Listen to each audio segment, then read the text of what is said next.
इनके मोछे भी गीली नहीं होंगी अगर हम स्नान कराते तो। कुछ ऐसा उपाय करो ताकि सुलभता से हम इनका स्नान करा पाए। कन्हैया बोले तो ठीक है, सब लोग अपने अपने आंख को बंद करो और हम कुछ उपाय करते हैं। और जैसे ही सबने अपने अपने नेत्र बंद किए तो भगवान ने अपने मन से ही गंगा को प्रकट कर दिया। बोले मानसी गंगा की जय। मानसी गंगा मैया प्रकट हो गई हैं। गंगा मैया को देखकर सारे ब्रजवासी खूब प्रसन्न हो गए और गंगा मैया के जल से सबने खूब गिरिराज महाराज को स्नान कराया। और शांडिल्य मुनि ने गिरिराज भगवान का षोडशोपचार से पूजन कराया, वेद मंत्रों का उच्चारण किया। इसके बाद में सब गायों के सींग सोने में मढ़ करके दान किए और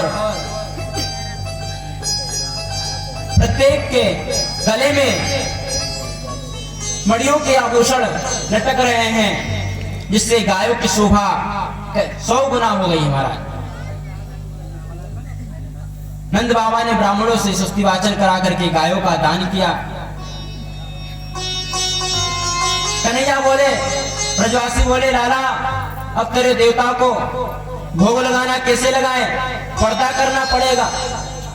तो कन्हैया बोले, नाना मेरे देवता को पर्दा नहीं करने पड़ेगा। और कहा सब लोग अपने अपने नेत्र बंद करो।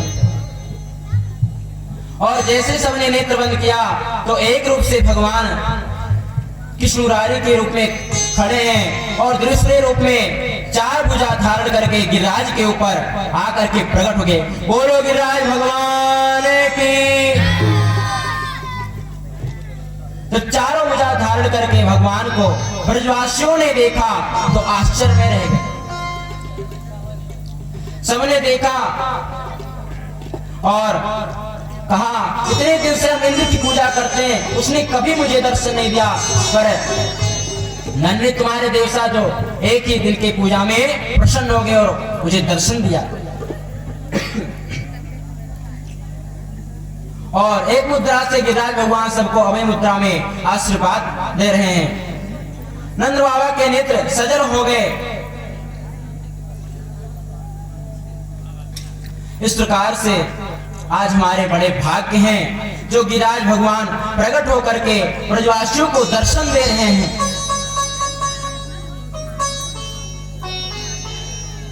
नंद बाबा बोले, कन्हैया तेरे देवता की पूजन हो गई, और कुछ करना है। तो कन्हैया ने कहा, मेरे गिरिराज की परिक्रमा करनी होगी। कहा वो कैसे होगी? तो कहा सब लोग प्रसन्न होकर के कीर्तन करते हुए 7 कोस की परिक्रमा को करना होगा। और सबने परिक्रमा के लिए तैयार हो गए। आइए हम लोग भी परिक्रमा करते हैं। अरे मैं तो गोवर्धन को जाऊं मेरे पीर नाय माने मेरो मनवा, गोवर्धन को जाऊं मेरे पीर नाय माने मेरो मनवा, गोवर्धन को जाऊं मेरे नाय माने मेरो मनवा, नाय माने मेरो मनवा, नाय माने मेरो मनवा,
इस प्रकार से श्री ब्रजवासी पूजा करके 7 कोस गोवर्धन महाराज की परिक्रमा करके अपने घर में आए और रात में सो गए। उधर जब इंद्र ने देखा कि मेरा ब्रज में पूजा बंद हो गई है, तो कुपित होकर के मेघमालाओं को आदेश दिया कि तुम ब्रज में भारी जल वर्षा करके अन्य ब्रजवासियों के घर फसल पशुओं को नष्ट कर दिया। आदेश पाकर के महाराज मेघमालाओं ने आकाश में गणम सामर्थकम नावम मेघानाम चांति कारणम, बिजली तड़कने लगी, भयंकर आवाज होने लगे, तीव्र आंधी से साथ साथ तड़तड़ बड़े जोर जोर से वर्षा होने लगी, खंभों की तरह मोटी मोटी जलधारा ब्रज में बरसने लगी। ब्रजवासी सब रोते रोते कन्हैया के पास आए, शरण में आए, लाला हमारी रक्षा करो, हमारी रक्षा करो। कन्हैया बोले आप चिंता ना करो, चलो सब लोग गिरिराज के पास, जिनकी हमने पूजन किया है उन्हीं के पास चलते, वो हमारा रक्षा करेंगे। और सब लोग गिरिराज के पास आए हैं। गिरिराज भरण में तो तेरी शरण, अब मैं कहाँ जाऊं, मेरी रक्षा करो। ब्रजवासियों ने नेत्र बंद के ध्यान किया तो मेरे गोविंद ने कहा कि मेरे देवता ने मेरे कान में आकर के मुझको आज्ञा दी है कि तुम अपने हाथ से इसको उठाओ और मैं उठ जाऊंगा और तुम सब ग्वाल वाल को लेकर के मेरे नीचे आ जाना। उसी प्रकार से भगवान ने अपने बाएं हाथ के कनिष्ठिका उंगली से गिरिराज को उठा लिया। बोलिए गिरिराजधारी भगवान की। भगवान ने सब ब्रजवासियों को गिरिराज के नीचे बुला लिया। सभी ब्रजवासी अपना अपना सामान लेकर गिरिराज के नीचे आ गए हैं। कन्हैया 7 वर्ष